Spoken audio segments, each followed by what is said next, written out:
Ready.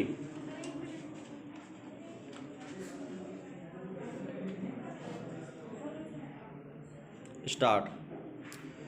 जिस दौर में विकास के दावे बढ़ चढ़ कर किए जा रहे हों और अर्थव्यवस्था की मजबूरी को इस तरह आंका जा रहा हो कि महामारी और पूर्णबंदी के बावजूद यह फिर से पहले की तरह चमकने को तैयार है, तो उसमें कुपोषण की खबरें चौंकाती है।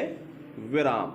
लेकिन सच यह है कि पिछले करीब एक दशक से एक और विकास और अर्थव्यवस्था के आंकड़े सामने रखे जाते हैं और दूसरी ओर भारी तादाद में आम गरीब और कमज़ोर तबके के परिवारों को संतोषजनक तरीके से पेट भर खाना पाने के लिए जद्दोजहद करना पड़ा है।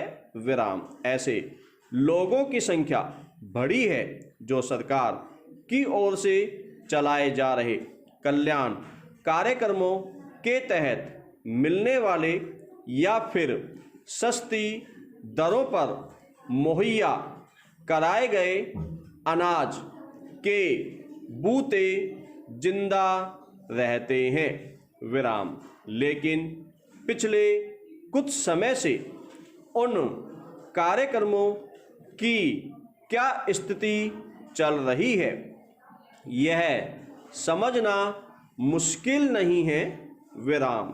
इस स्थिति में दोहरी और गंभीर मार ज़्यादा तीखी इसलिए भी हो गई है कि पूर्णबंदी की शुरुआत के महीनों में सख्ती और अब उसमें ढिलाई के बावजूद रोजी रोजगार के हालात सामान्य नहीं हुए हैं और भारी तादाद में ऐसे परिवार हैं जिनके सामने आज जीवन संघर्ष की हालत है।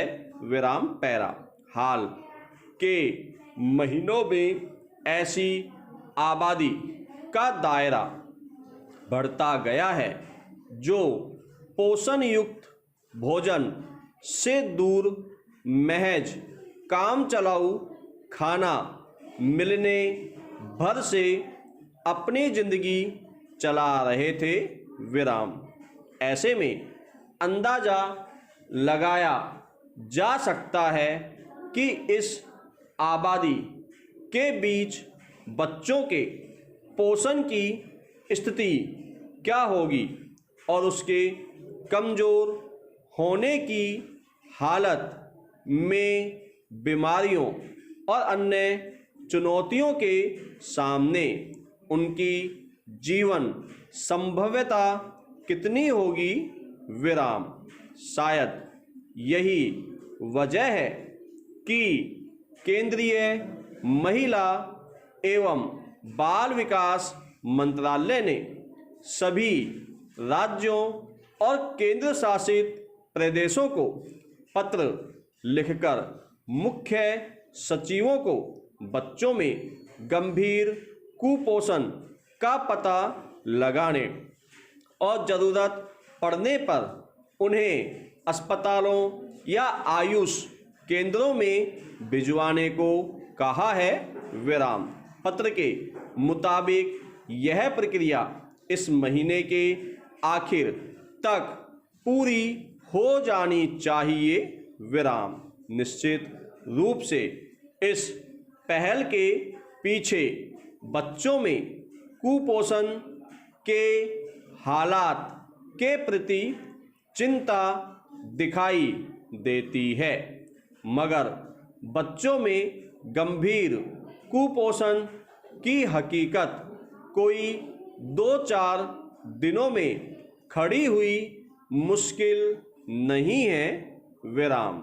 यह लंबे समय तक खान पान में कमी या पर्याप्त पोषण नहीं मिलने से पैदा हुई व्यापक समस्या है विराम। ऐसे में यह समझना मुश्किल है कि अगले 4-5 दिनों के भीतर इस निर्देश पर पूरी तरह अमल कैसे सुनिश्चित कराया जा सकेगा विराम।